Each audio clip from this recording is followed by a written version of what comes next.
Just 2 days after winning the National League West, I'm Schmitty and this is Talkin Schmit.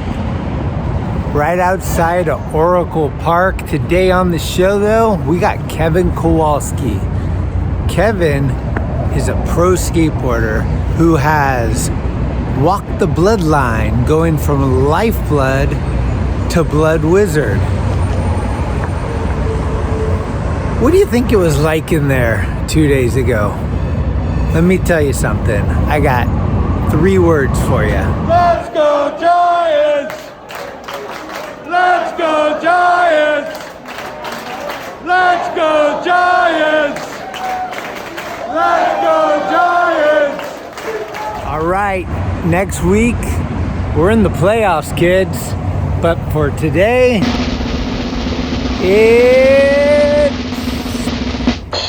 This is Kevin Kowalski, and you're watching Talkin Schmit. Let me try that one more time. This is Kevin Kowalski, and you're watching Talkin Schmit. It's cool, like tonight is the night. Here we go again. Just give it the old college try right now. Big dog's in. 96 times, Schmitty. Thanks, Schmitty. We on? Schmitty? Talkin Schmit. That's called go to the hospital, bitch. I'd be shitting my pants. Your Rolodex is fucking deep. It's about the one. Who's this guy? Thinks he's tough shit. What's up? We're tastemakers. Come on, Schmitty. What the fuck? Let's hear it for Greg Smith. Yeah! All right, everybody. I am back. It is I is he is I, all that crap. We got a good one for you today. We are remote up north in the great Northwest. We got the Wizards. We got it all. There's like this portal. You know, what is it? It's Kevin Kowalski, kids. Here he is. How you doing, Kevin? Good. How's it going? Dude, it's good, man. I'm fucking stoked. Like, seems like this end of September is always a good time for me. I like October a lot, so I'm good. How you been? Yeah, I've been good. Enjoying the summer in the Northwest. The weather's been great. Sunny days, you know, all that good stuff. Fall's coming though now. Like you can see out my window, it's raining at the moment. So that's never really that much fun, but we needed it. Like everything's been super dry. And like last summer we had some crazy wildfires. So I don't know. I don't mind the rain too much, but you don't get to like skate as much as you want to. But that's all right. I'm going on like a trip to California next week. And yeah, so I just get out, go somewhere where it's dry, come back, unwind. Are you in like a, are you in like an RV or a Streamline or something? Yeah, I'm in a trailer. It's actually my parents' trailer. It's like what they take camping, but it's the only where I could do that. It's the only place I could do this at the house without any like noise distraction because we got dogs and yeah. I'm like, I don't know. I just like, it's nice and peaceful and quiet here. Okay, rad. Yeah. So where were you born? Were you born near Seal Rock? Yeah, I was born in Corvallis, Oregon. It's like an hour away from where I currently live now.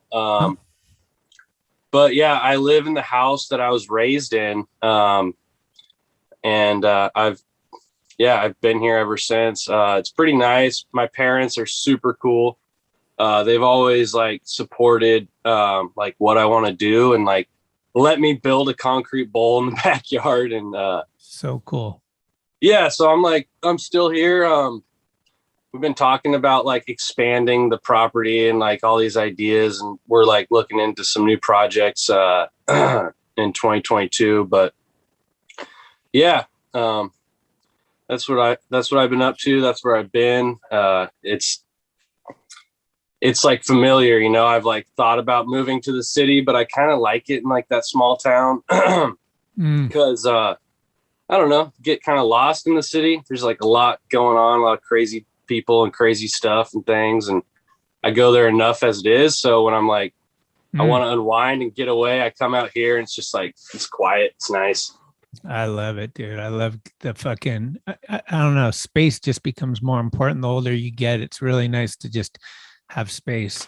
For sure. Did you live at all in Corvallis, or were you just born there? I was just born there. Okay. They have like the better hospital from what I've heard. And right.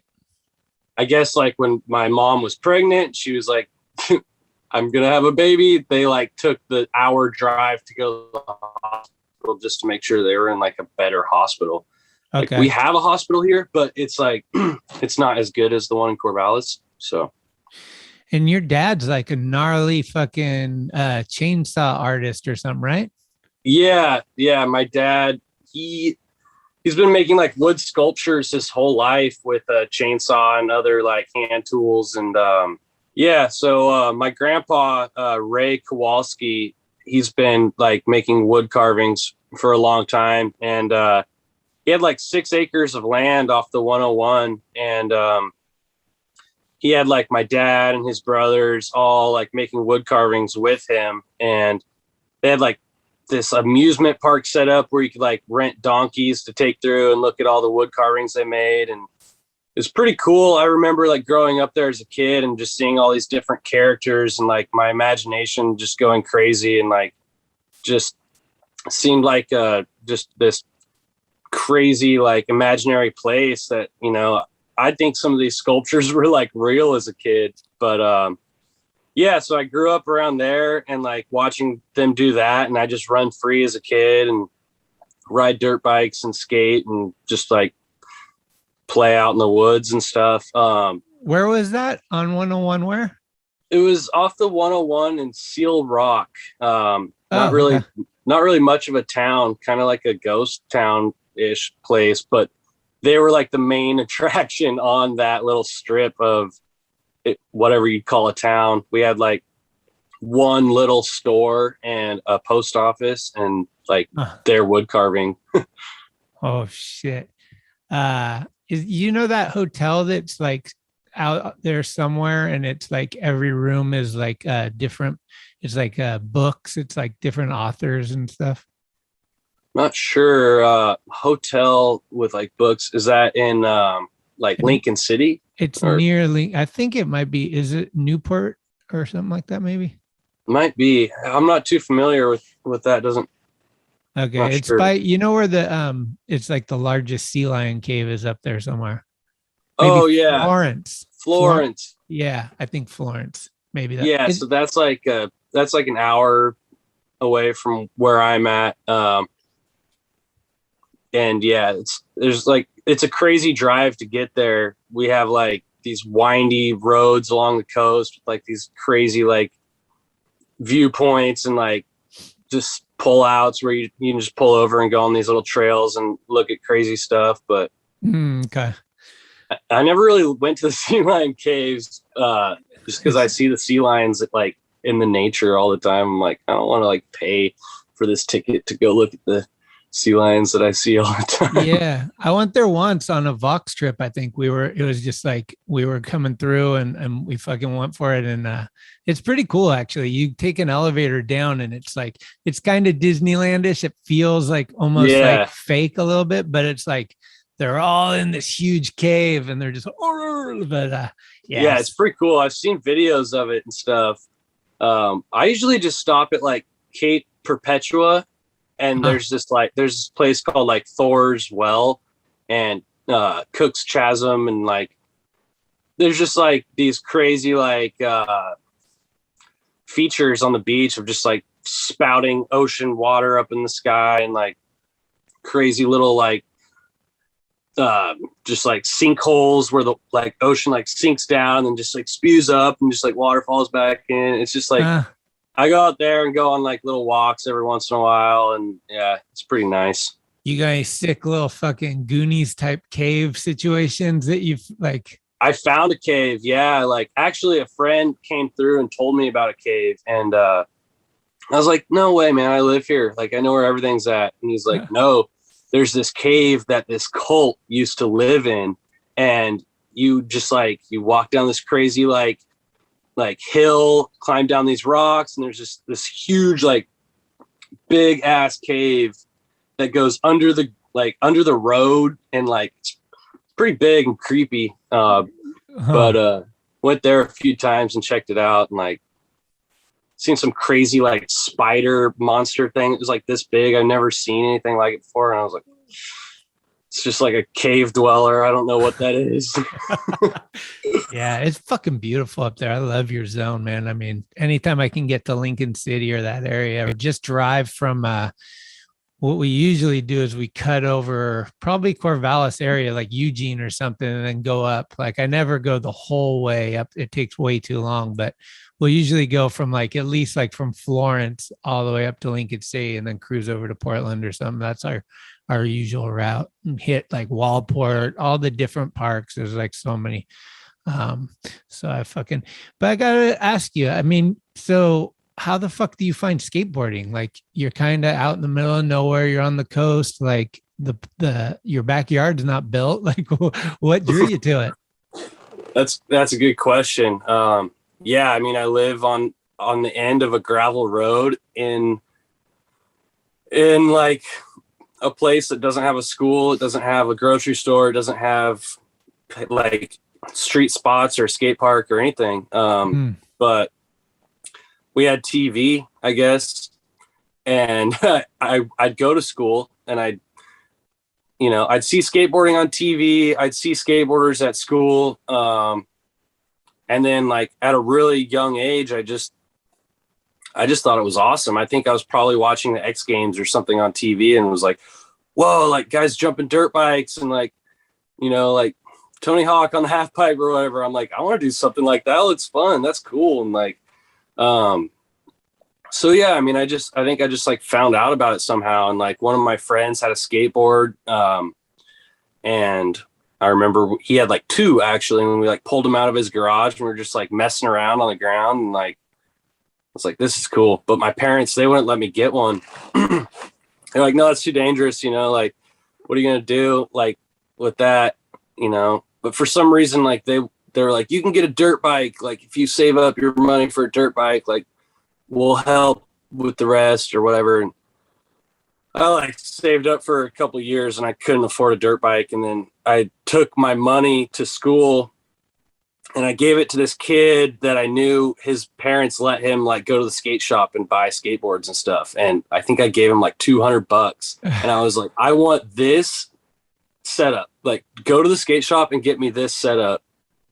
And he went home and told his mom, and he's like, hey mom, like Kevin gave me this money. He wants me to go buy him a skateboard. His mom called my mom, and then I got into trouble. And then she's like, you know what? Just don't lie to me ever again. Like, don't go behind my back and like try to pull this shit. She's like, let's go to the skate shop. You can pick out like whatever you want. Let's go to the skate shop right now. And like, I got to keep my money that I've been saving, and I got a brand new setup. And like, where's your nearest skate shop at that time? So it was in Newport, Oregon, and it was like a skate surf shop called Ocean Pulse. Okay. Yeah, it was a pretty cool shop. They were like my first sponsor as well. But yeah, they're not up anymore. It's a shame. I'm sad that, but crazy, just time goes by. In small towns, it's hard for skate shops to like really support themselves, or get much support. Right. But they had the surf side, like, and it was like a surf town. So like they had like skateboarding and surfing to kind of like keep the shop up and running. But I think maybe like the owners, they just like got over it or something. Like I think one of the guys is on like a charter boat, like charging people to like go out fishing and, but it was a cool shop for sure. Definitely. I remember like Bryce Niebuhr and like Tim Eberly being like sales reps and coming through and like showing off like the NHS goods and like, yeah, stuff like that. But it was a good connection. Was there parks already at that time when you started?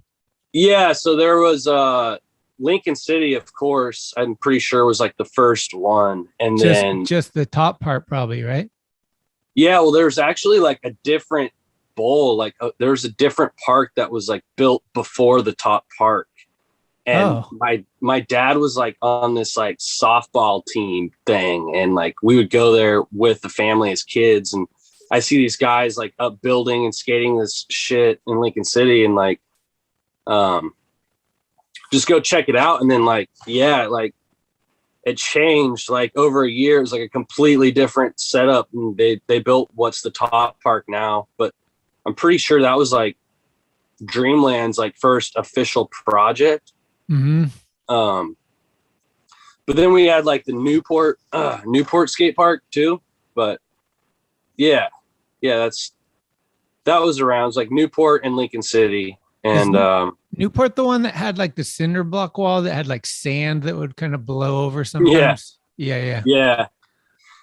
It has like a cinder block wall, and it's just like a bowl with like, it had like cobblestone all around the bowl. So it was like, you just skate the bowl. There's like no real street course or like flow section or anything like that. But the one we had a lot of fun at was Toledo. It's like real smooth and kind of like some weird shit. That's the one like Hewitt and Jerhobo collide into each other. Like Jerhobo's doing a pivot to fakie, and Pete's just walking by, not looking, and Dan comes backwards and just runs into him. It's like really funny in the Vox video a long time ago. Yeah. Toledo popped up like a little while after. It was a little later, but it's definitely fun. Like, and then Waldport. I think Waldport came up before Toledo, so I kind of grew up with like. So you Newport. Grew up transitions, right? There's not really, I mean, there is street, but not a lot of street in your area, right? Yeah. So going back to like that first question where like, how did you get into skateboarding? Like in the middle of wherever you live? Well, like, I somehow ended up getting that skateboard, but like I didn't live in town and I didn't get to go to the skate park, and I live on a gravel road. And the only concrete around me is in my garage. And I would just like take leftover pieces of plywood and like nail them to the swing set. And that's how I learned how to drop in, was like on a piece of plywood nailed to the swing set. And then I would just set stuff up in the garage and like practice flip tricks in the gravel. And like, and then I just started taking my skateboard with me to school. You know, I'd just take my skateboard with me everywhere I'd go. And like, and that was it. I didn't let go of it. I just brought it everywhere. Right. And then the skate parks, it was like, hey, can I go to the skate park after school? It was like, yeah, we'll take you like one day a week or something. And then my dad was like, all right, I got to go to work, do the wood carvings at like 8 or 9 a.m. Like, if you get up early, I'll take you to the skate park for like an hour. And so that was my routine. I would get up at like 5 a.m, watch the Captain and Casey show on Fuel TV. And then I would like go to the bakery, get a donut and a coffee, and skate my ass off for an hour.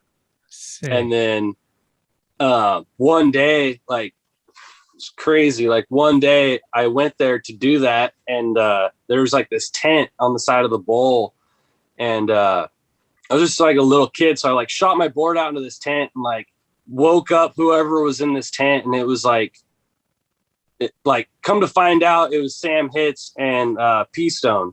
and I was just this little kid, you know, and like, no way. They were super cool, and like we're like, they just woke up and were like skating with me, and like P-Stone was like filming everything. I was like, whoa, this guy's a camera. And then like Hitz was just like skating with me, and like I was watching Hitz skate, and I was like, damn, like that's what I want to do. Like, oh, I want to skate like this guy's skating, you know. And like I had no idea who those guys were at all. And then my dad was there, and like he had his chainsaw, and P-Stone was like, hey, can you like carve us a bear, and like film my dad carve this bear. And then no way, they're like, we have all this like product in the back of the truck we're selling for gas money, and sold my dad like an old 151 board, and gave me like a shit ton of Thrasher stickers. And like I can't really remember exactly all the stuff they gave us, but like I just came home, put Thrasher stickers everywhere. Like my whole door was Thrasher stickers everywhere. And like, oh man, like I had no idea. And like, you know, like I would watch like skate videos and read magazines like all the time. And Sam Hitz was like one of my favorite skaters. And I had no idea that that's the guy that I met. And I go on this independent trip with P-Stone, and I'm sitting in the van next to him, and he's like, I remember when we met you. You were like this little kid at the Waldport skate park, and I filmed your dad carve a bear, and me and Hitz gave you all this stuff. I was like, what? That was not you. Like, that was you? He's like, yeah. And yeah, just like kind of like was weird, like a weird coincidence. So Hitz was like my favorite skater. P-Stone was like one of my best friends and like favorite filmers, and his videos are like the shit. But I was like completely like that day that I met those two, like changed it. Like it changed it all for me. Like I was inspired, you know, like, damn, these guys are doing what I want to do. They're hitting the road. They're camping in a tent at a skate park, and like they're paying for like the trip with the free shit they get from their sponsors in the back of the truck. Yeah. Like, that's what's up. That's sick, dude. Fuck, how cool. How do you remember meeting Red for the first time? I don't know like the exact first time. He was just kind of like always around. So like every time I'd go to the skate park, I'd see him. And it was just like, that's like crazy good guy that like builds these things, and he's insane. And like I was always intimidated by him, or like just kind of just like, I don't know, starstruck or blown away. Just like, this guy is no joke. And then yeah, I think like I just like slowly started to like talk to him a little bit and be like, hey Mark, what's up? And he was always super nice, like the nicest guy ever. You know, like you'd watch him skate and be like, this guy's insane. But then you like talk to him, you're like, this is the nicest dude I've ever met, you know? Yeah, solid. He's always been him and Danielle are both so hospitable. I mean, if you're friends with them, their house is your house. Like, it's just so cool. Like, yeah. I love the Northwest vibe is like that pretty much consistently, but they're extra special for sure.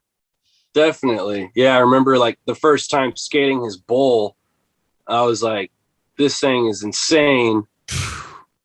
And I was just like looking at it, like, just what am I going to do here? He doesn't like to build shit for, wimps. No. He likes to build the gnar. And like, luckily I'd been like skating Lincoln City and skating around him and other guys to where like I could drop in and I could like do like a crail slide and a frontside air and a slash grind. And that was like all I needed to be able to like have fun in that thing. But I was like, wow. And he's like, come back over, like anytime, come on inside the house. Let's talk about stuff. Like, check out my board collection. You guys want dinner? And just like, it just like drew me in. I was like, I'm coming back here. I'm doing this again. Like, tell me when. I'm coming. Sick, dude. What's the gnarliest thing you've seen go down at Lincoln City? Have you been there for anything like fucking super crazy? Yeah. Man, like there's been a lot of different things that I've seen go down there. I don't know. I think just each time something new was built, I was just like, what? This place is already like the best and the craziest and the biggest skate park I've ever seen. Like, these guys are really adding more to it. Like, I remember we got a pool and then I was like, no way. And then we got like a new skate park with a roof over it and a cradle. And then we got like a huge snake run. And like, I was just, each time like that happened, I was like, no way.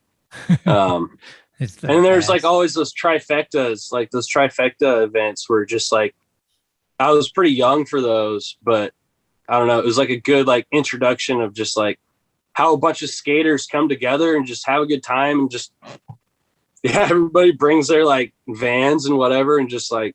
It's so cool. Yeah.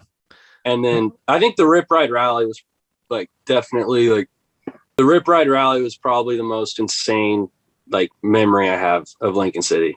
That was a good weekend. Yeah. I think that one took the books for sure. I think they're finishing up a documentary that includes that, that's coming out next month. It's really a lot on Red and Dreamland and Hubbard and Grindline, and kind of like basically that thing kind of came about because Hubbard died, and they were doing basically a tribute for him, I think, and it all got through independent somehow or whatever. But yeah, the documentary is super sick. I just got a preview of a screening like a week or two ago, and it looks so good. Yeah, it's like bring Kleenex. It's not like super happy all the time. Like there's some fucking heavy shit, but yeah, that weekend was rad. It was the Corey Juno incident was fucking heavy. It was like super scary, kind of like, I mean, he was like flapping around like a fish on the flat bottom after hitting his head. And, but the vibes were just super good. It was kind of like skateboarding's Woodstock or some just bunch of haggard dudes in the parking lot that just fucking drove in and your typical all that shit. But then the skating was epic. And then seeing like Hubbard's daughter play the Grindline songs, I was just like, that was I mean, and then seeing Oscar P-Stone's kids do the dirt bomb, I was like, fuck yes, that was so rad. Yeah, it was a full action packed 3 or 4 days. That was fun. Yeah, it brought everyone together, and I think everybody was there for like the same reasons. I mean, to have a good time, but also to like, like look at some of our friends that have passed and like remember them in like a setting that they would enjoy. And that was a hard time. I think we lost a lot of good ones around that time, and as real as they come, like the best of the best, the people that paved this path for like us, like people I grew up learning from, and like real key players in like this whole thing called skateboarding that we do. I mean, yeah, that was a hard loss for all of us. And that was exactly what all of them would have like enjoyed, I think. And I think we all had a really good time. And yeah, it was a crazy weekend for sure. Yeah. Like, and I wish that they were there to enjoy it with us, but they were, it's like they were there. Yeah, I've been there with all of them. So it was cool. And then like the little P-Stone barbecue, that kind of took me by surprise. I was like, fuck. There's a lot of like nice touching moments for sure. Like, definitely. What's his name? Waylon coming out and playing with bad shit, like Tony's son. I was like, dude, are you kidding me? Like this all within 72 hours, there was like kids of our friends that were like stepping up into these roles for the first time, kind of like, we got this, like, it's on. Let's go. Let's do this. Yeah, that's cool. They were super on it, man. Yeah, I was the band's playing and like, the kids and like just everybody was just like coming together, and it was cool. Like you said, like seeing new generations, like, coming in. Like that was a very touching weekend, I think. Like, I'll never forget that for sure. Rad. True or false, you got a freedom tattoo? Yeah, I do. It's upside down though. I don't know if you can see that. Oh, Freedom Airlines, right? Yeah. Yeah. Andrew Hobel's art. When did you get that? I was in Germany, and like we were at some event, and there was some people giving out tattoos, and I think David Gravette was like, I'm getting a tattoo. Oh, no way, I want a tattoo. And I had no idea what to get. And I think I had a freedom sticker on my board. And I was just, I'll get this like burning, crashing airplane with people jumping out of it on my wrist. And then they tattooed it upside down. Like, it's like, I just put, it's like upside down. But I'm like, okay, like a plane's like swirling, like on its way down. Like, doesn't matter.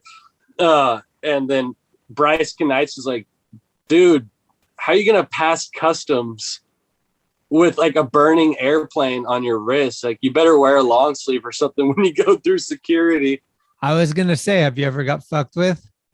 No, but I actually like stopped caring about it all of a sudden. Every time I go to the airport, it was like, I got to have a long sleeve on. Like, and it'd be hot as hell and I'd be sweating. like going through the airport with like a hoodie, or like they make you take your hoodies off sometimes too at like security. So I had like a long sleeve and a hoodie and a jacket, just like lugging my shit through the airport. And like now I'll just go through security in a t-shirt. And if they see my tattoo, it's just a tattoo, man. I'm not a terrorist or something. Like I'm not trying to set the plane on fire and jump out of it. Yeah. Holy shit. But it's like one of the best graphics. Like it's one of the best like pieces of art. I seen that and I was like, yeah I'm on airplanes all the time. And like, you always think about that when you're up there. Like, what if this thing went down? Or I could see like you taking your hoodie off and relaxing and just falling asleep, and your arm kind of goes down on the lady that's next to you, and she looks down. She's like, "Whoa!" Yeah, I feel like that's happened. Like the people sitting next to me have like seen it, and I've like looked over at them. They're just looking at my tattoo of like a burning plane. You just see them give this one. I'm like, how you doing today? You enjoying your whiskey? Hey, we'll talk about Bryce. Did you know who Bryce was before Lifeblood? Yeah. I met Bryce. I met Bryce like a long time ago, and I think he was like working for Adidas or something at the time. And he had this thing going on called skatedaily.net. Yeah. And I'd always check out his website and like all that stuff. And I'd see him around Oregon at like a bunch of events and just different parks and stuff like that. And he was just like a really nice guy. I think he gave me like a coupon for free shoes one time. And we shot some photos together. I was in Portland one day and was like, I need to get this photo for a Bones ad. And I needed a photographer. And he was like, I'd love to shoot a photo for you. And he's like, I know of a pool we can go to. And he took me to a pool and we shot a photo for a Bones ad. And then that same day, I think it was the same day or maybe it was the next day, we went to another pool and I got like a Who's Hot or something. And I think it was Skateboarder. Mm-hmm. Yeah, Skateboarder mag, a Who's Hot. So I got one of those and I got like a Bones ad and like, it's like, wow, this guy's like really like doing things for me, you know. I wasn't in the magazines that much back then. And he just started like just sharing like wise words of wisdom with me. I was just like, this guy like knows everything, like about everything. Like he's just like really knowledgeable. And like I didn't really know his history or anything. I was just a little kid and like I just like looked into Bryce Knights, you know. I like was like, who is this guy, you know? And it just like started to click. I'm like, okay, this is like a main key player of everything. Like, yeah, he's been doing this for a long ass time. And then, yeah, we just became friends and we go out on like photo missions and like hang out and skate. And then he approached me about wanting to start Lifeblood Skateboards. And I was like, yeah, man, like you're probably like the biggest mentor I have. And like the only person that's like taught or told me anything about anything of like what I'm doing, skating, having sponsors and like doing things, getting in the magazines, like whatever. I'd love to skate for your company, man. Like that'd be an honor, you know, and you're like a legend, you know, I look up to you. And so he's like, all right, like we don't have any boards yet, but here's a stencil. Here's a blank. Spray paint this on your board. We're like, yeah, like, okay, like let's do it. And then, yeah, there like really wasn't much of a team. And then we threw a team together real quick and it was like a bunch of my friends and, we just like went from there. It was like, it was cool. Like Lifeblood was a really like fun, I think the best years of my life, you know, like we had Mark Scott on the team, you know, like we had Red on the team, like Cody Lockwood, like just like the people I like grew up with, like my best friends all on this team. And like, it was just like a family, you know? And, what's that one guy's name? Mudbud or something, right? Johnny. Yeah. Mudbud? Johnny Turgeson. Yeah. Johnny Turgeson. He's got such a good frontside ollie, man. Like, my God, his frontside ollies are beautiful. I still try to like see if I can copy his frontside ollies. He just like lays his like legs back and just like he's just chilling. Yeah. Fucking hell. What is it like? You're the only guy that ever went from the life to the wizard, right? The blood fucking transfusion where you fucking kept it bloody. How's that been going with Toad and the boys? I think that's Schmitty. Oh man, it's been great, and it's just like it's like a flashback of like how it was with Lifeblood. It's literally like the best comparison I could ask for. You know, like we did a Lifeblood Wizard trip a while back where we all did like a trip together. So like I've known Toad and I've known those guys for a long time, and hit the payphone, what up? Being able to like call those guys family, and like they're all friends, and we all known each other for a long time, and like I think the company's awesome. Like Blood Wizard's a great name. A wizard, it's a great like logo, it's a great like theme, like the whole thing just it's just something that I'm about, and I want to be a part of. And the fact they were like welcoming me with open arms, I was just like, oh yes. this is a great feeling. Yeah, good. So yeah, and then we got to work on that video like right as soon as I like got on Blood Wizard. They're like, we're working on a video, and I was like, perfect. Like, I want to do something. Let's do it. And I think we worked on it for like a year, and then put it out, and it was, I think, probably one of the best video parts I've ever had, and like one of the best videos I've ever been in. Everybody's part was amazing, and it was a lot of fun. Well, CEO of Blood Wizard, Mr. Justin Visser, father of the Tickety Tack, he just called in and he said, Tickety Tack, let's give away a fucking Kowalski board on the pod. So we can give away a Kevin Kowalski. I think they make them 8.3 or 8.5. Whoever wins can pick. But what should we do? Do we want to have like... I did before like a best Smith grind photo or video clip. We could do something like, I don't know, worst slam, good air, fucking most stylish photo. I don't know. You got any ideas? All right. Yeah, I'll think about that. Something that's not too hard that everybody can like, that they can kind of have access to. I don't know. I like the easy ones, but that like when the winner comes through, it still shines, Yeah, definitely. How about best photo of you in your tent at the most remote location? Nobody sends it in. You're just like, oh fuck. You're like, oh, I guess we'll just not give this board away to anybody. Mm-hmm. Something a lot of people can do, and yeah, something that like tail slide, no slide, fucking. What about just send us in your favorite photo or video clip of yourself doing whatever you do, and we will pick a winner. Kevin will pick the winner. That's the best. Then we'll see the best of the best, and then everybody can join no matter what. Like if you can do that trick or not do that trick, like send us your best video. Talkin Schmit at gmail.com, the best photo you've ever had of yourself. And 2 weeks from now, we will announce a winner, and we'll probably throw in some shit. Like we got a deck, grip tape. Maybe we'll get some wheels and trucks. Who knows? But you'll get some shit. So send it in, and I'll send Kev the best stuff, and then he can pick the winner, and we will announce it 2 weeks from this episode. So that's what we do for you guys. Yeah, tell a friend. Provoking the stoke. We got to talk about this Gravette situation.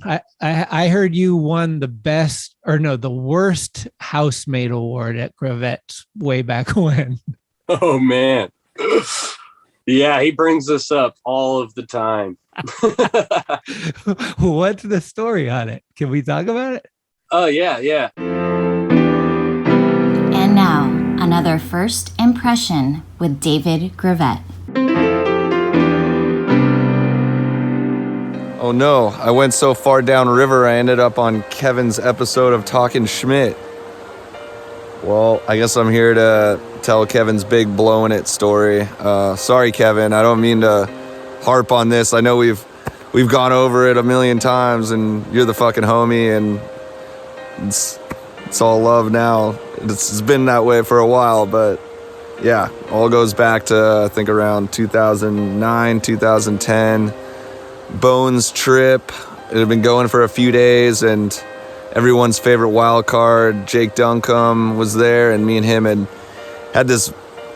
Every trip's got a joke of the trip, and this one was this fake company. I don't know how it got started, but Startled Sphincter was our brand, and our boards were everywhere. Yeah, we met Kevin Kowalski, and he was ripping every spot we went to and being a little quiet, nice guy. So we're like, he's on Startled. Let's get him the contract. And the contract entailed, you bought in for $1. It costs $1 to get on Startled, but then it's a 3-year contract, and the next year I give you $1, and the year after that I give you $2. So it was really a come up of $1. So we signed him, big day. He turned pro right then and there, and then the day was over skating. We just had to drive back from the coast to stay at my house in Portland, and somewhere along the lines of that hour-and-a-half drive, Kevin showed up at my house. He was normal when I left him at the skate park. Then when he showed up at my house, and I hadn't been home in like 3 months because it was in the heyday of traveling all the time, and I finally get home, and then Kowalski shows up, and he is completely blacked out, yelling and spilling everything. Willis immediately put on boxing gloves and punched him out a few times just to try to settle him down, but that didn't seem to work. And he was running around with his 40, spilling his 40 everywhere. I kept trying to get him to put the lid on, and he's like, no, only pussies put the lid on it. I'm like, no, only pussies take 3 hours to drink their one beverage. And just got downhill from there. It was about 2 a.m. He was out on my front yard of I own my house, so these are like my permanent neighbors, and he's talking to she who shall not be named and just screaming about fucking in a mud puddle at like the top of his lungs. I went out there and took his phone from him, like, you're not getting this back till tomorrow. And then it was like 5 minutes later, he's losing it because he doesn't know where his phone went, even though I'd just taken it from him. Right there, he finally passes out and spills that 40 all over the couch, and we like, good, well, at least he's passed out, but we had to fuck with him as the times demanded. And so, yeah, it got pretty brutal. Probably the worst things I've ever done to a passed out person. Super gluing carne asada between his toes came into play. There was a little bit of dirt and super glue in the ears. Took my dirty sock from skating all that day where it was like really like wet and sweaty, and super glued it to his forehead and then like over his mouth to his neck, so he was like breathing it like a mask. And it was bad. Sorry, fuck. But then he kept blowing it because he was like gonna throw up. He was like passed out but still acting like he was gonna throw up, and so we're like, we gotta puke him. So we took him outside. We're like just over dealing with it. He won't throw up. He wants to go back to bed, but we don't want him to go back to bed till he throws up. So then Jake is like, let's take him to his fucking team manager, because the whole time Jared Lucas had been just camped out in my backyard avoiding the entire shit show that was going on. So we carried him over there, and we're like, Jared, take your fucking rider, and like threw him in Jared's tent, and you just hear the sound of like, what the fuck? And then the sound of somebody throwing up, and we're like, oh man. Kevin got kicked off Startled Sphincter that night. He was turned pro and got kicked off all in the same day. But again, this is young Kevin. He's grown up. It's been a long time since we've seen any sort of behavior like this, and got nothing but love for the dude. And I can't wait to hear the rest of your episode. And I want to know what his side. I told Schmitty about this story and was like, you should ask him about it. Like he knows, but he probably won't tell you the whole truth. I didn't even tell you the whole truth. I left a few risque details out, but yeah, Talkin Schmit for life. Woo! Yeah, so I was invited on this Bones Wheels trip. They had like a full van. I was like, and it was in like kind of my area, and they're like, you can like meet up with us, take your car, and like follow us on this trip. And I'm like, all right, cool. So I called a couple friends and was like, hey guys, you want to ride with me? Because I don't want to drive alone in my car for like this long. And they're like, oh yeah, we'll go with you on a Bones trip. That sounds sick. And we just like met up at the Waldport Park, and like I think it was like Jimmy the Greek or somebody was like, we're starting a new company called Startled Sphincter, and like we want you to be on Kevin. And I'm like, okay, yeah, this sounds like a joke, but I'll be a part of a funny joke, sure. And like I was like younger, and like I don't know, I was like drinking and stuff, and like I don't know, I didn't care. I just thought funny shit was funny shit. I operate on humor. So I'm like, yeah, the Startled Sphincter thing is going to be like the joke of the trip. Like, so we just kept making jokes about this. And like, we end up at Gravette's house, and like me and my two friends had like got a bunch of like drinks. I don't even remember what we were drinking, but it was like too much alcohol for me at that age. That's for sure. And it's just like, I came into Gravette's house and was like, hey, you guys, Startled Sphincter. Have you like heard of it? We're starting this thing called Startled Sphincter, man. I'm going to take this like piece of firewood you have next to your fireplace, and I'm going to like whittle it into my next pro model. Or like just saying some dumb shit, you know. I was being super annoying, and like Willis Kimball was like in on it, and like and Dave was in on it. We were all part of the Startled Sphincter like joke club, and it was funny. It was funny, I thought, but I like, you know, when you get drunk, you just like talk too much, or you're just annoying. So that was me. And then the boxing gloves came out, and then I wanted to box everybody, and then I got my ass kicked. Wait, you guys put on gloves and box each other? Yeah, I was boxing Willis. And he's got like the longest arms in the world. And I'm just like, and he's just like, boom, boom, boom, boom. Okay, down, like blacked out. That was the worst thing I'd ever seen in my whole life. That's what I remember. I was being super annoying about the Startled Sphincter thing, wanting to box everybody, being a drunk idiot. Oh my God. I woke up the next morning with like beef jerky super glued to my big toenail and like marker all over my face, like somebody else's shoes on. I was just like, oh, I fucked up.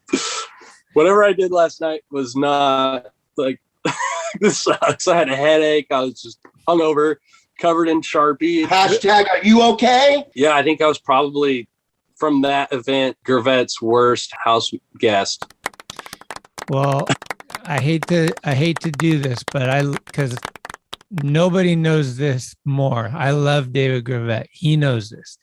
But I will say, if Dave wants to talk about worst house guests, just call up Rhino and ask him about this time that Dave spent the night at Rhino's house. My shit's taken care of. All I heard the next morning was Drahobel saying, I fucking hate San Diego. We'll just leave it there. That's fucking cancer. Fucking damn. Yeah, we've all had our times, man. I thought I was just like welcoming myself in the place that's what Startled we did. Sphincter is a sick name. I mean, just listen to the name. You gotta be obnoxious. Like, yeah. I don't know. I guess I was too obnoxious. When did you start the park? When did you start Kowalski Lane? Yeah, I think it was like 2008 or 2009 ish. I went to the X Games and I got a bronze medal, and it was like 10 grand. No way. And at that point, I think I was like 17 or 18 years old. Mm-hmm. And like never had that much money in my life. And I was just like, what am I going to do with this? Do I buy a car? Do I move out of my parents' house? And I was just like, what is it I've always wanted? What do I think would be like the best thing to do with this money? Because I wasn't smart enough to just save it. You know, I had to spend it on something. Mm-hmm. And I just started digging a hole in the backyard. And my parents were like, yeah, you can build something if you want. Like, I don't think anybody thought it would like turn into what it eventually did. Yeah, I just like would have like dig parties with my friends, and like we'd come over and just dig and listen to music. And we eventually like cleared a lot of brush and dug a pretty big hole. And then I called Mark and was like, hey, I got this project idea I want you to check out. And he came over and was like, yeah, let's do it. He's like, 10 grand. Yeah, sure. We can make something sick for that. And I was like, okay, cool. All right. And then like, there's no like drawn plan. There was no like, we're going to build this. It was just like, okay, let's just start building shit. And he brings this excavator over and we just start digging this big ass bowl. And I'm like, I want it to be like a snake run that leads into a bowl, you know? And he's like, okay, well, what were the dimensions? What was the height? And I just kept changing my idea, you know? And he's like, okay, well, we might be able to like at least get the bowl finished. And so like all year we like just worked on this thing. And like, I'd go to the dump with a trailer and like get like free wood for like forms and backboards and like, any way I could like save $1 or like do some work myself with some friends for free to get more shit done for less money, I would. And I learned a bunch of stuff along that process of like what goes into building a bowl. Like at the end of that year, we built it, but it was like, there's no concrete and my money was gone. And I was like, all right, I guess I got to like save my money another year. And I just look out my window at like this big formed up bowl, like job site, like full on, like took over the entire backyard and just like mud and forms and tools and like for a air year. compressors, like, yeah, everything. And how stoked were your folks? They were like, like, what? It was insane. Yeah. Tromping mud in the house all the time. And like, just every morning waking up to like equipment and trucks pulling up and like saws and like, yeah, all day, every day. And we would like work through the winter in the rain too, in rain gear, and just, it was crazy. And then, yeah, I just spent another year saving my money, and then we got to pour some concrete, and then still wasn't finished. I spent another year saving my money. Then we poured more concrete. So probably about like 3 years, I think I just dumped all of my money into concrete until I was like broke every year. Spend it all on concrete and then stop, and then spend it all on concrete, stop. And then we got to a point where I'm like, this is it. Like I'm not building anymore for a while. I think we're done here for a minute. There's still more I want to do, but I'm like, I have enough and it's pretty good. So I'm happy with it. And it turned out to be like really, really sick. I never seen anything like it before. It's like definitely one of a kind design. We have like the double doorway and like the pointed pocket and like the saying like the cantilever like deck that hangs over from like a high to low, and like all these trees and stuff. There's just all these features in every part of it that you don't like see places. Who gets the you can come back anytime award? Like who's stopped by that's either skated it the best or just been like the coolest, like respectful dude or whatever? I mean, probably it's got to be somebody that helped me build it. Mark, of course. Yeah. But or I mean, Lockwood, like Cody what about Lockwood somebody helped. like not from up there that like has just come through? Just like a guest. Yeah. Like, I don't know, Chris Russell or somebody that like just came through from down south or doesn't live around there, but like, fuck, he put on a clinic or something. Like, damn, you skated it rad. Yeah. Yeah, I mean, there's a handful of them. Like, yeah, Chris Russell's been through. Shout out Ben Rayborn. Shout out. Like, I always like, like, dude, you're welcome anytime, man. Like, you're like one of my best friends ever, and like, I love watching you skate this thing.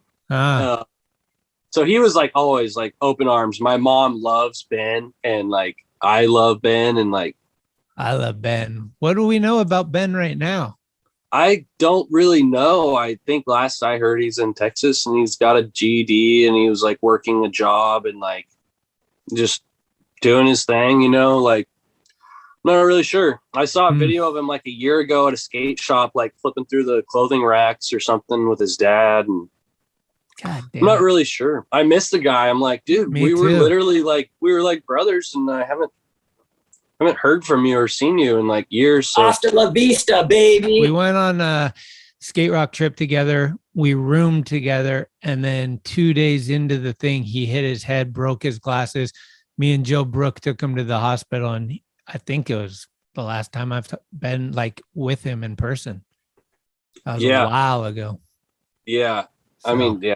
I miss skating with him. He was like definitely like he's unique. If I want somebody to skate with, like I wanted someone to go on a trip with, I'd be like, you know, hit the payphone. What up? Like, you want to go on this trip, or hey Ben, you want to skate? Like always. Okay. What about the Olympics? What was that whole fucking thing like? Did you have a good taste in your mouth or a bad taste in your mouth about like the whole trials? And then I don't know if you watched it go down and stuff, but like you were a part of like, you almost went actually, right? Yeah. I was trying for like the 3 years or whatever it was to stack up points through contests to be able to go. It was like a cool idea. It was just like, you know, you want to go to the Olympics, first time skateboarding in the Olympics, go to these contests and do good. And you have a good chance of going. And I was like, well, yeah, sure. I mean, I've been skating contests a lot, and like they've built me a skate park in my backyard and like got me a car, and like I made a living off skateboarding, like going to these contests. Sure, I'll try this out, you know, and like it was like a cool idea in the beginning, and like it was fun. It's always fun to be able to get to go somewhere with your friends and use skateboarding as the excuse. It's like, I'm in like South America now, or Asia, or like Europe or whatever. It's cool. And so like, yeah, I'd just like go to these contests with the intention that hopefully I'd do good and have a good time and maybe get to go to the Olympics. But then like, it just started to like wear on me, like how much they make it, like they'd make it seem like it was like your whole life and everything you do is depending on this. And this is the only thing you should worry about. Yeah. And it was like contest on contest on contest on contest on contest. And I'd be going from like a Vans Park Series event to like a world, like an Olympic qualifier event to like a do tour to a Next Games to like, I'm just like, this is driving me nuts, you guys. Like I haven't even got to go home in like 2 months. And like, I don't know what contest is important anymore. And I'm not really placing that good in any of them. So I'm stressed out, and I'm not like, this is just driving me nuts. And it like was apparent real quick, like which contests were more fun than the others. And the Olympic qualifying contests were by far the least enjoyable of them all. Their rules were just like so many rules. And the people going were like, not like just going to have fun. They were like super competitive, and it was just like contest talk. Like, I'm just like, you guys, this sucks. Like, this sucks. I'm not having fun. Like, what are we doing? Mm-hmm. And so I kept going. Just like, oh, it just keeps getting worse. Like, what in the hell is this? And at the same time, trying to like film for a Blood Wizard video, like trying to like go get photos, and like I was just like super busy, and like I was like doing a lot to go to these contests and like not getting to do a lot of the stuff I wanted to be doing instead. And yeah, it was just a weird organization. And we like went to the contest, and like, I don't know. I just realized really quick that each contest was worth different amounts of points. So you could have one guy take first place at this contest that was worth like quadruple the amount of points as all these other contests. And then you could have this other guy win like 5 or 6 of these contests, but still doesn't have as much points as this guy that won this one contest. And they'd mix up the points for the contests all of the time. It'd be like, there's like 3 or 4 contests a year that were worth like a substantial amount of points. And then there'd be like, the rest of them are just like whatever points. Weird. And like, it was just like so hard to follow. And then you'd have guys that I'm like, this guy's like my favorite. I think this guy should go to the Olympics. But this guy won that contest that was worth more points than all these other contests. Yeah. So it was like, why can't you just have one contest like a week before the event and like the top 3 from that go, you know? Uh-huh. They're fresh. They're the guys that are like skating the best right then and there. Like take the top 3 from that event and throw them in the Olympics. Don't try to base it off 3 years of like mix and match point systems that are just screwed up. Like this is just driving me insane. Well, and I was getting emails every day of like, this is the new, like these are the rules of this is that we're doing this, join this. And then like this, I don't know, this whole like Olympic thing actually kind of like sinks in for me like kind of hard because I like didn't like it at all, but I was falling for it. And I like went to Brazil and like it was just their organization was so screwed up. Like it was raining for a whole week. My contest heat got set back like several days. And then like this day that they really wanted to have it, like they just painted the course. Like they painted the course with like super slippery paint and like it like was raining all day long. And it was like, I think like 10 o'clock at night or something. I get the call. They're like, all right, it's on. Like we just got the park dry. And I'm watching them from my balcony at my hotel, like squeegeeing up this park as it's misting. Like I live in Oregon. I see how much it rains. Like I don't skate slippery concrete when it's wet. I just don't. Right. And they're like, come on, let's go. And so I got down there and like, all right, you have 10 minutes to like warm up. Then we're going to start the heat. And there's like, I don't know the exact number, like 15 of us in the heat or 11 or 12, something like that of us in a heat. And everybody's dropping in on each other. It's just like snake session galore. And like, last thing I remember, I like looked over and I seen trails. I seen like wheel trails on the concrete. And then like I wake up a week later.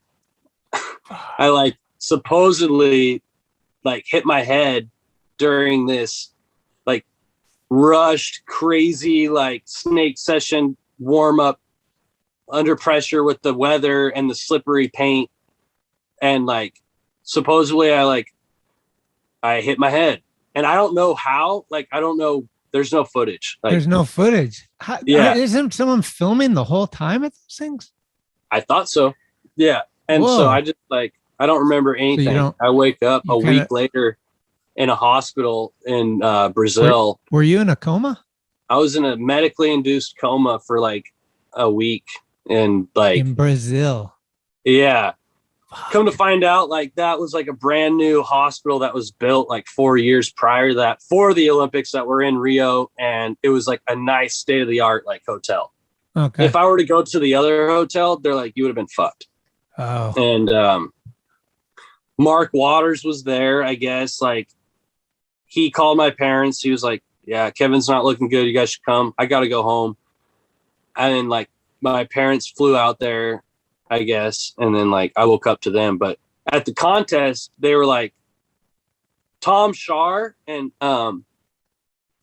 like Joey Shigeo. They're like, you guys need to ride in the ambulance with Kevin to get him like checked into the hospital. So like I guess Tom Shar like hopped in the ambulance with me and just somehow like they were on the phone with Mark and then Mark was on the phone with my parents or something. Like I don't know exactly. I just heard like somehow I got checked into a hospital and like they put a catheter up all the way to my throat, like, and then like what is it? The IVs for like hydration fluids or nutrients or whatever. And like, I was like hooked up and I guess like I tried to like pull all these cords out and escape, but I don't remember that. And then like I was just like out. And then I just remember like waking up and like not knowing where I was, like not seeing colors. Like they'd ask me like for like 2 days or something, like a bunch of questions. The only thing I could say is, I don't know. And like every answer to every question was, I don't know. And And then my main doctor's like, I know it will bring him back. They're like, Kevin, if I threw a rock into a pond, would it sink or float? And I answered, it would sink. Like, what do you think? I'm stupid? And that, like, I guess triggered something in my mind to like come back to be able to like grasp on to like reality or whatever. Crazy. Wow. Yeah. So then when you came to, you had to stay there for a while, right? You couldn't get on an airplane and stuff. Like what was your condition when you came through from the coma? Yeah, it was like I had fractured my skull in 4 places, and I had blood clot hematomas in my brain. And so they didn't want me to get on an airplane because the altitude like caused my like blood clots and like fractures to like leak blood, and like it could be like really bad. And so I had to wait for the okay, and then they found this like special like plane that can fly at like a low enough altitude that far to get me back home. And they're like looking into that, but then like I waited long enough, and I guess they were like, okay, you're cleared, like you're good. And then Lee Berman from Converse was like Kevin and your parents, first class flights home. I got you guys. Like they like sick. They got us first class flights home, which was really, really nice. Like, cause I wasn't like doing very good. And, that boy, Lee. Yeah. Thank you, Lee. Thank you, Converse. Love you guys. Fuck. And, so I get home just in time for like the holiday, and like go to my grandma's house and I say hi to everybody. And then I just had like vertigo, like crazy. I couldn't see straight. I was dizzy. I ended up having this thing called Bppv, where you have like these crystals in these pans and these tubes that are connected to your ears that go around your head. They're so small, you don't really like, nobody really knows about them. But like, I like dislodge those crystals into these tubes that rub sensors in your head that make you like super dizzy. Like you can't see straight. It's like nonstop vertigo, like all the time. If I would just like sit back and look over, like lay down, turn my head, I just get the spins. And, fuck. And so like I saw a therapist, and that therapist like fixed that. They're like, okay, just come in. We're going to rotate your head different like positions, and then that's going to get the crystals out of the tubes back into their pans, and then you should be good to go. And I like beat that, and then it like came back, and then I beat it again, and now it's been like over a year. It's been like 2 years, I think. I'm like totally fine. Like everything. I don't have any more like residual, like nothing. Like I don't feel anything. You got any like skepticism or PTSD where like you're a little unsure to like, if you're going to go for something gnarly or something? Wet concrete. Well, yeah. Something I always had before. And I mean, like, I just like won't mess with it. But like, I don't know. Yeah. In the beginning, like when I was starting to skate again, like I was afraid to do anything. Like everything scared me. Like it wasn't easy. Like just, I remember like doing a kickflip or an ollie or dropping in or a slash grind or the stuff that's like so simple. Like it was simple, but it was just scary. And then I just like blocked all that out. I think it took me like a month, and just like I was skating the exact same as I was before. And like, I wasn't like scared anymore. Like it's just, everything just like came back to normal and like felt good again. Damn. But those Olympic, thank you, man. Yeah. Those Olympic contests, like after that happened to me, it like sucked. It was like just a crazy thing. And then like COVID happened, and then like those events got like canceled, and I was like stoked. I'm like sick. Like I don't want to go to these things anymore. Like, but at the same time, I was like, I've been at my house on my own lockdown for 6 months, like recovering from this head injury. And now you're telling us we can't leave the house. We have to stay at home. And like, oh, right. I'm just like, this is insane. Like, is this real? Like crazy. What is going on in this world right now? Yeah. And like Mark Waters would be like keeping in touch with me about the contest coming up or whatever. And then like told me they got canceled. And then then Mark gets COVID, he passes away, and I'm just like, oh my God, like what? Like, this is insane. But all that stuff happening, I was like, this is cool. I get to just take my own time to recover from this. And like, I don't have any pressure. Like, there was no like contest I need to go to, or like anything I was like expected to do, or like expecting myself to do, is just like get back to feeling normal and skating again. And like, it bought me a little extra time, but at the same time, it sucked. Like, it's just crazy. Like, what things have to happen sometimes for people to like realize, like, but you know, it's crazy. After all that, I entered more of these contests. I went back to these stupid contests, and I was just, maybe I'm going to have like this ultimate comeback and it's going to work out, like, whatever. Then they made like a mandatory helmet rule, like after what happened to me. And I'm like, okay, that's like, whatever, you know, if you guys, but it's just crazy. Like, if you want to make people wear helmets in contests, you got nothing against it. You know, that's like maybe a good idea. Like, I don't know, but I felt like I was being made an example of, and I didn't like it. It's the new Kowalski rule. Yeah, I was just like, this is stupid. I don't even care. Like, okay, I'll wear a helmet if I want to wear a helmet, but personally, I don't like to all of the time. Like, right?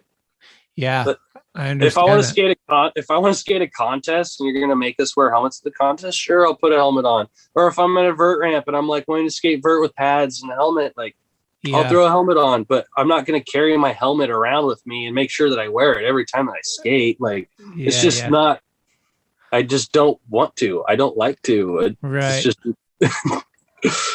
but it was just weird. And then like, I watched how the Olympics happened, and like the announcer couldn't even announce the tricks right. And it was just like, the filming was horrible. All this stuff was just so screwed up. And I was just like, wow. At least I could say I tried, but I have these terrible stories to tell from it. Oh, man.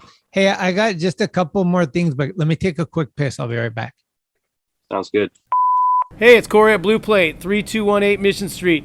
Come see us. Meatloaf, fried chicken, deviled eggs, Dollar Olympia beers. We're here every day of the week. We got a garden, and we got smiles on our faces. Come let us make you happy. Oh, hey, did you guys hear who won the National League West this year? I got some grip tape I need to return, and there's something wrong with this board I bought. I can't ollie on it. The thing won't ollie. Can't get off the fucking ground on this thing. I want a fucking refund. Ignition Skate Shop, 420 West Grant Street, Lancaster, PA. That was a fucking... You ever taken a piss and gone, I think this might be the longest piss I've ever taken? Yeah. Yeah. Well, you're just like, whoa, dude, this fucking key won't stop. You've entered a lot of contests. So has there been one that was the opposite of that, where it was like, this is the most kick-ass contest I've ever, you know, like, did you go somewhere and everything was just, you didn't even have to place or nothing, but it was just done right, or just rad vibes or something like that? Yeah, definitely. Yeah, I'm pretty sure those are the only ones I'm going to be like doing anymore. Which one stands out to you as like one of the funner ones you've been a part of?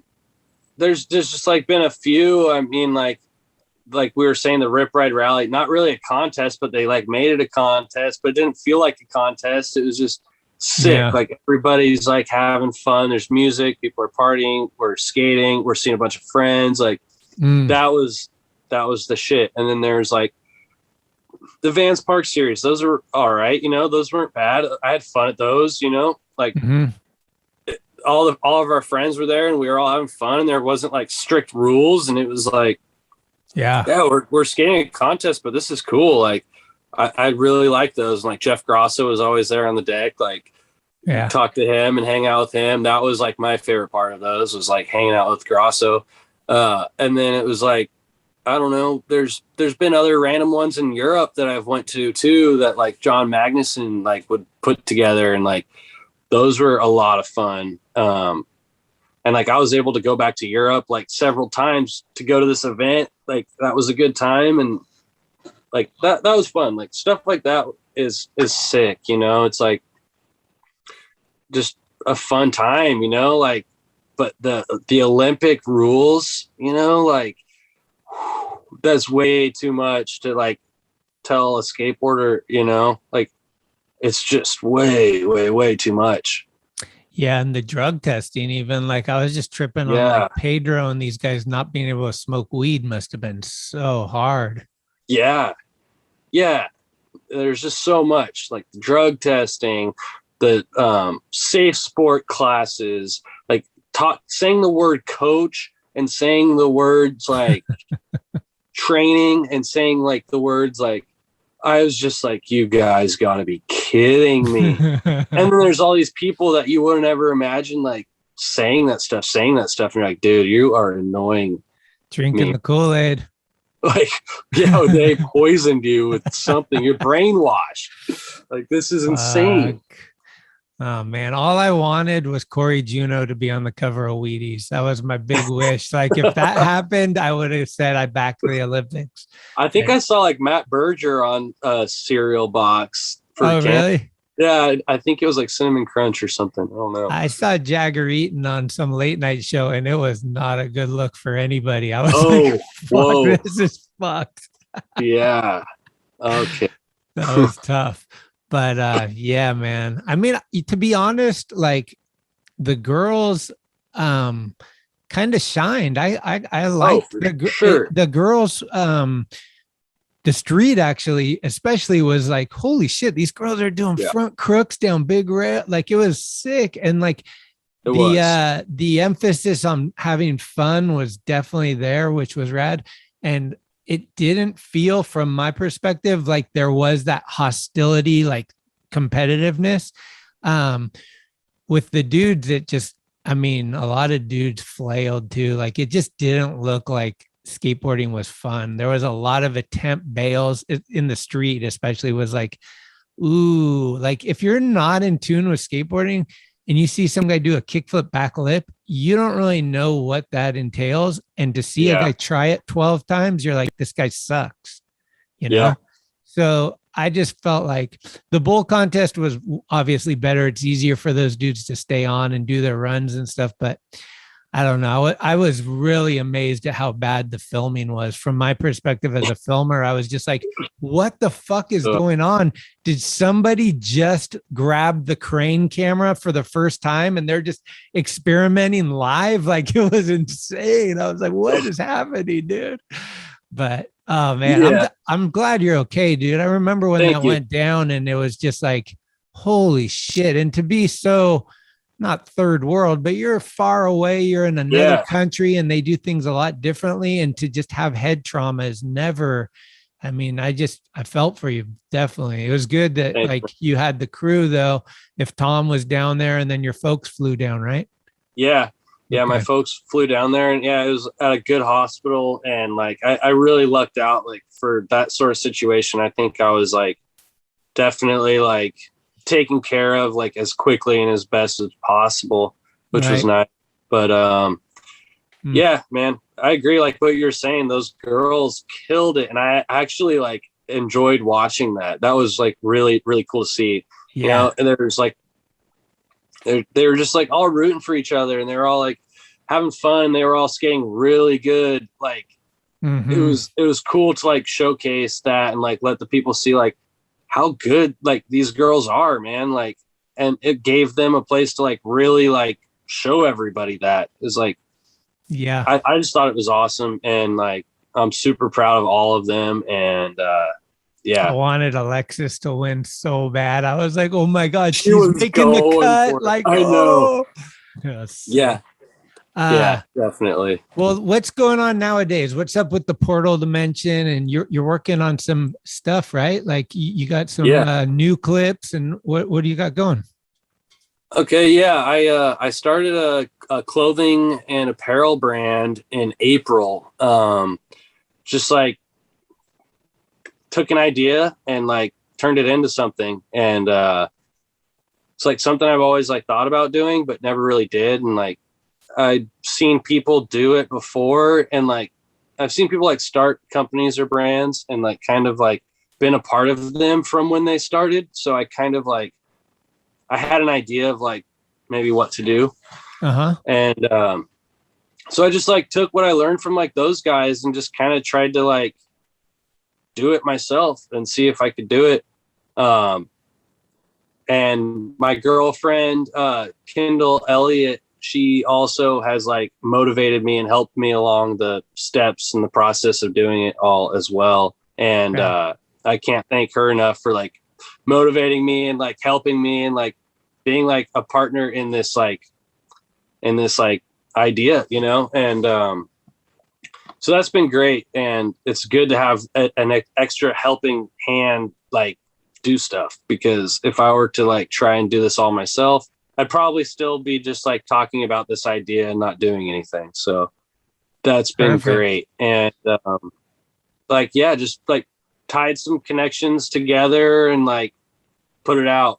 I found an artist. I found places to make clothes. I found some friends that wanted to like represent it and be on the team, and found out how to set up a website, found out how to do all the stuff I never done before, and just did it.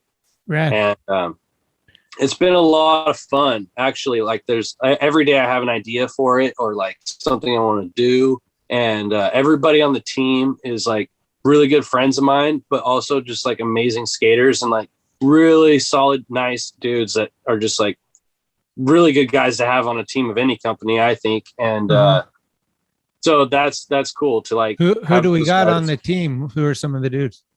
So, yeah, it's myself, Mark Scott, Cody Lockwood, Anakin Sin, Riley Wiley, Coyote, on Blood Wizard. And, we got Binger and, Jesse Bourdreau. And shout out to Binger. I love you, dude. Shout out. Yeah. Yeah. Binger rules. Yeah. So yeah, it's like 10 dudes total. 10 dudes. And they're all solid. What are you making? Mostly torso stuff? Any pants or just like shirts pants, and hoodies and beanies? Yeah. Yep. We're making shirts, t-shirts, sweatshirts, long sleeves, crew necks, hats, and we made a fanny pack. But like, yeah, we want to just start like each line, maybe like introducing something new. Pants are definitely on the bucket list for sure. Like looking into that, definitely. We made socks as well. But yeah, each different product is like a different connection I have to network and talk to and figure out and like investigate, research. But I'm doing it like one step at a time, and like I'm really stoked to be where we are right now. With like, we just started in April, and you know, we've already got 2 lines out, 2 different drops of clothing. We're in like 11 shops, have a sales rep. And so it's like a team, you know, all these important basic pieces are like already established. And so now's just like the fun part, like just watching it grow.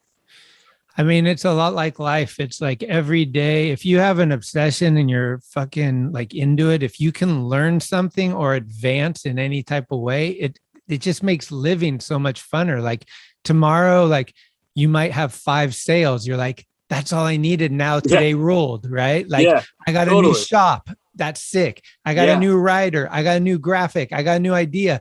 All these things are like things that each day is consisting of making it a better day for us. And I love it, dude. I've been doing the same thing. Like with the podcast, I made some soft goods and some of the shops are carrying it. And it's just sick connecting with people and hearing the vibe and just all that shit too. And just in a time where like everybody's so invested in themselves and on their phone and all that stuff, to be able to just kind of like connect, like not even through Instagram, like get on the horn and talk to, like, I talked to my friend back east. He's got a shop in North Carolina, and he just calls me. He's like, I know you're a morning person. Let's fucking wrap it up. And I'm like just drinking coffee on the phone, talking to him. And it's just rad. You just influenced somebody. Like, and I didn't even know this dude until this shit. And like, that stuff is sick. And so good luck, dude. The name's good and the graphics look rad. Who's the artist? The artist is Wesley Hubbard. Wooden Cyclops is his Instagram, and he's like just this crazy artist. I mean, his art's just amazing, super detailed and trippy, and like just Oregon. Yeah, he lives in Portland, Oregon. Yeah. Okay. Rad, dude. Yeah. So I've been having fun working with him a lot, and like I haven't really like talked to any other artists yet. I mean, might eventually, you know, like we've had random things come here and there, you know, and did you do a collab with Polar? Did you do some tent or something? Yeah, we did do a collab with Polar Stuff. They make like tents, sleeping bags, like just cool camping stuff, as well as clothing.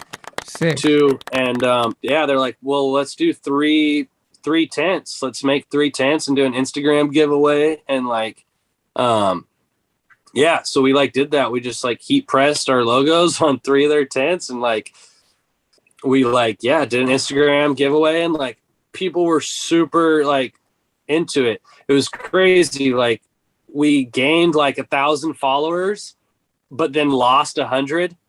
It was like, oh, these people just followed us because they wanted the tent. I see how it is. But then those 100 followers like just came back like super quick, and like like my friend was saying, 9 out of 10 is like we gained 1,000 followers. We only lost 100. That's like 9 out of 10. Like, yeah, all those people actually thought what we're doing is cool. Like, right. They didn't just want a free tent. They actually like our brand.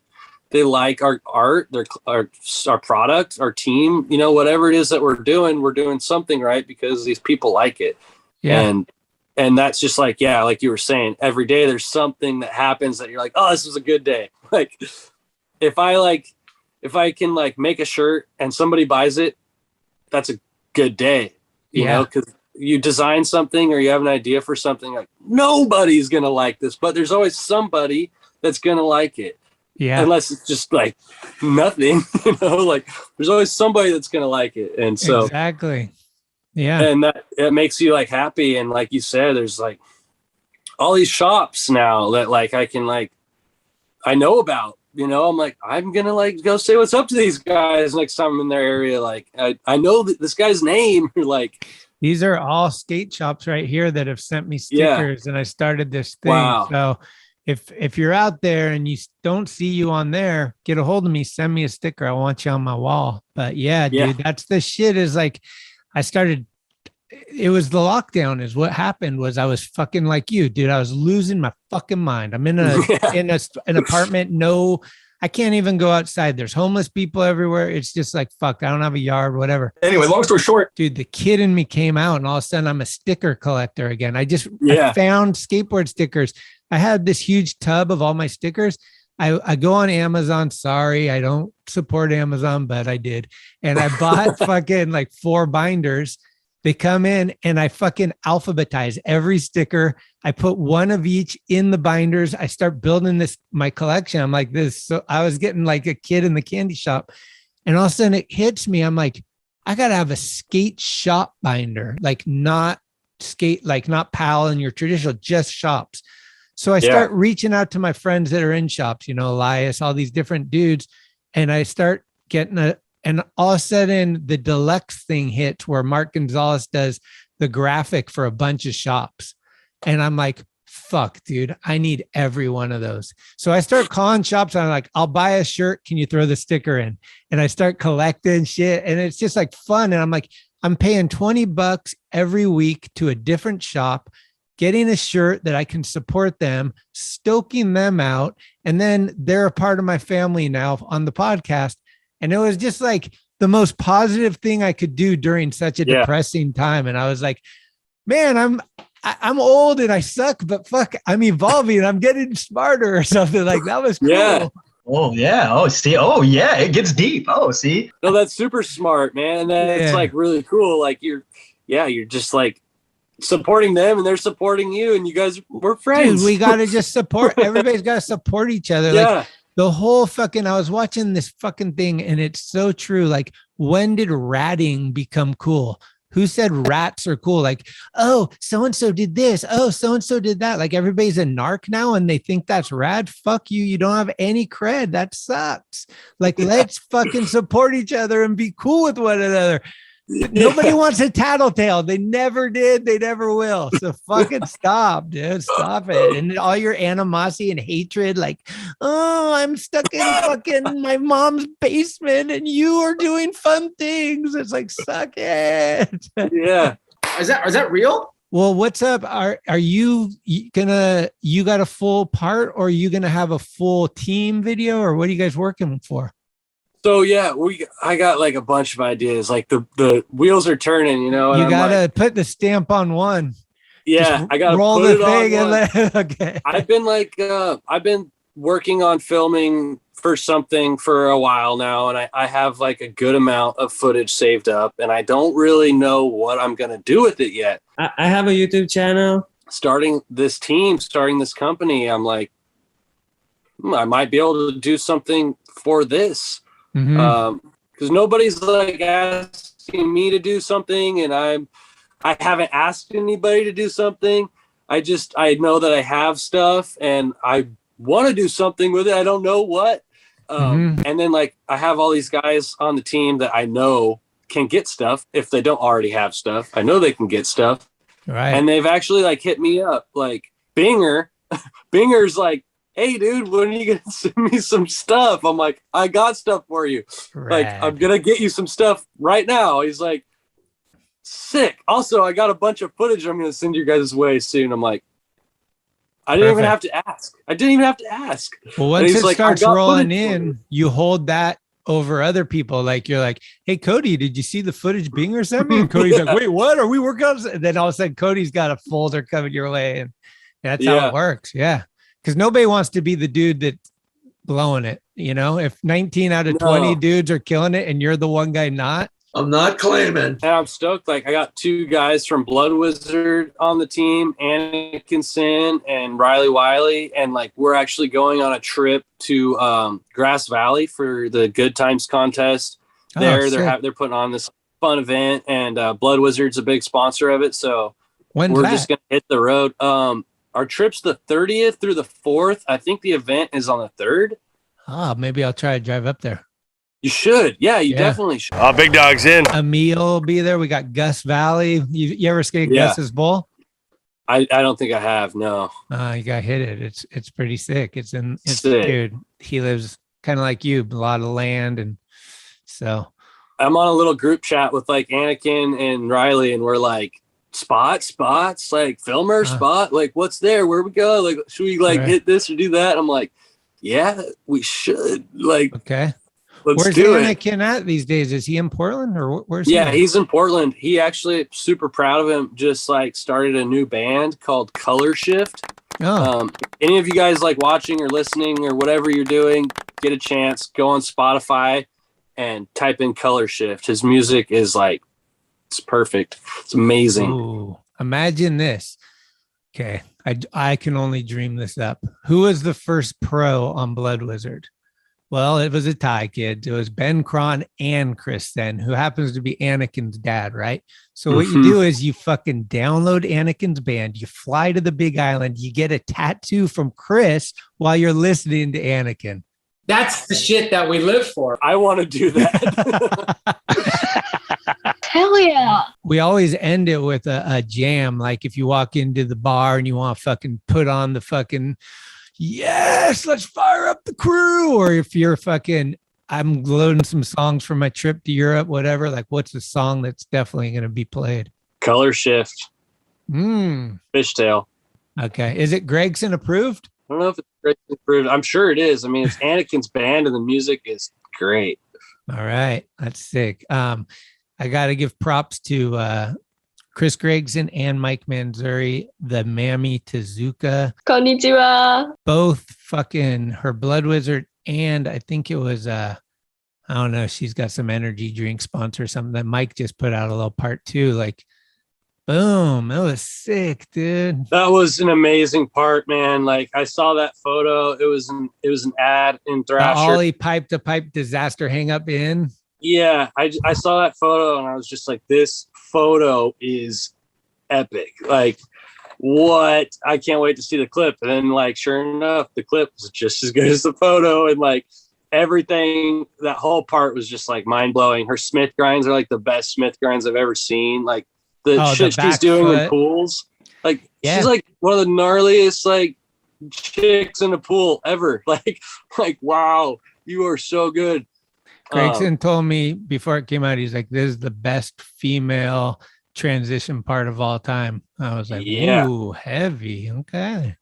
It's definitely like up there. I mean, I don't know. There's probably some to compare, but that one's definitely probably top 3. I mean, yeah, Lizzie Armano said she cried when she watched it. She loved it. I mean, kids, if you haven't seen it, go to the Thrasher site or your local YouTube. Mammy Tezuka, Sorceress. Yeah, it'll stoke you out for sure.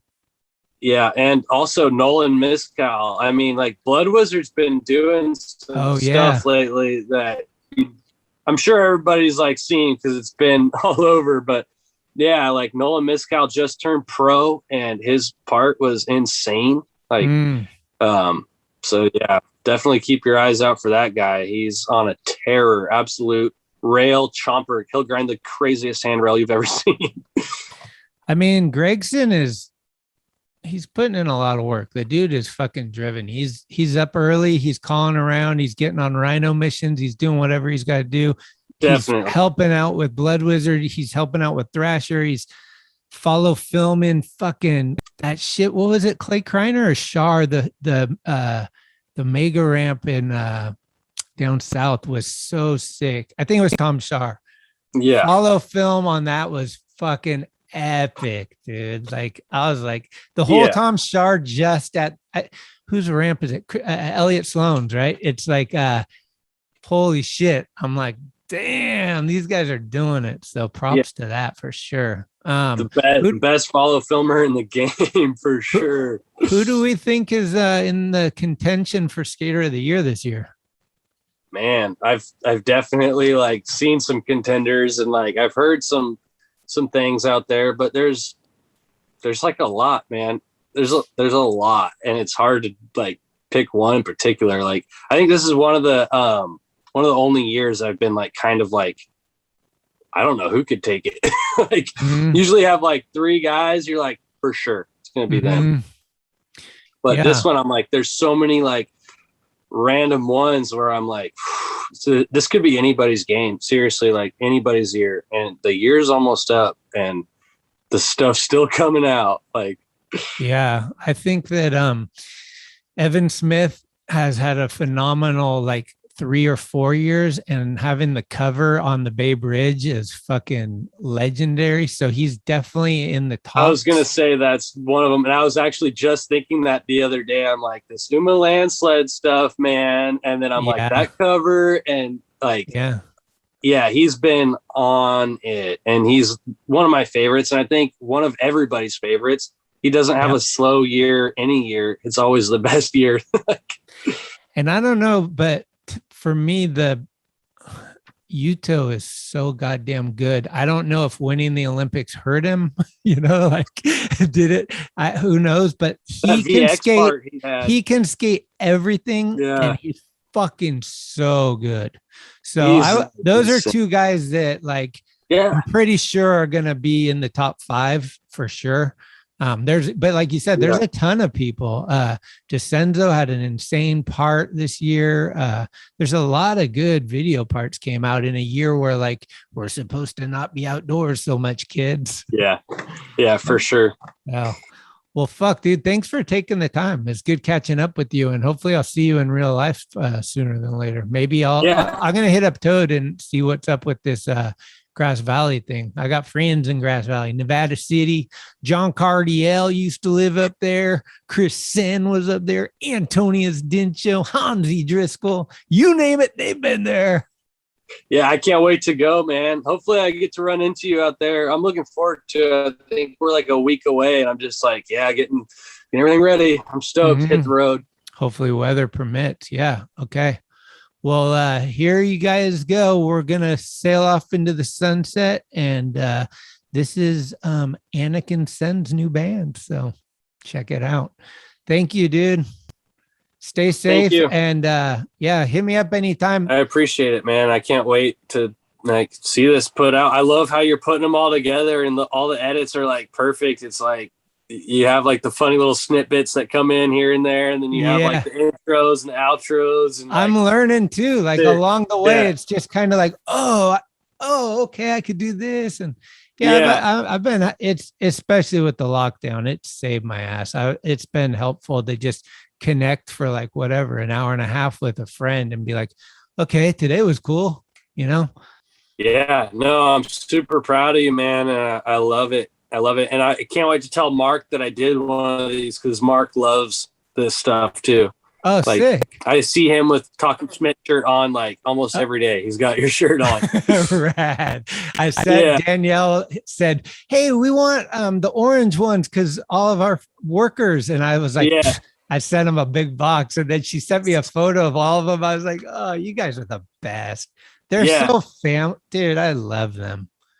Yeah, let they me love you stay too. at their house so many times. Like we've been there like at least 6 or 7 times where we set tents up on their lawn. They had fucking Starbucks boxes out the next morning with pancakes. And we're just like, you guys you don't have to do all this. Like you're letting us drive your motorcycles around. And it's just, they're the best. Yeah. I love it. So, well, Definitely. big love, man. Stay in touch and keep it going. Fucking proud of you too.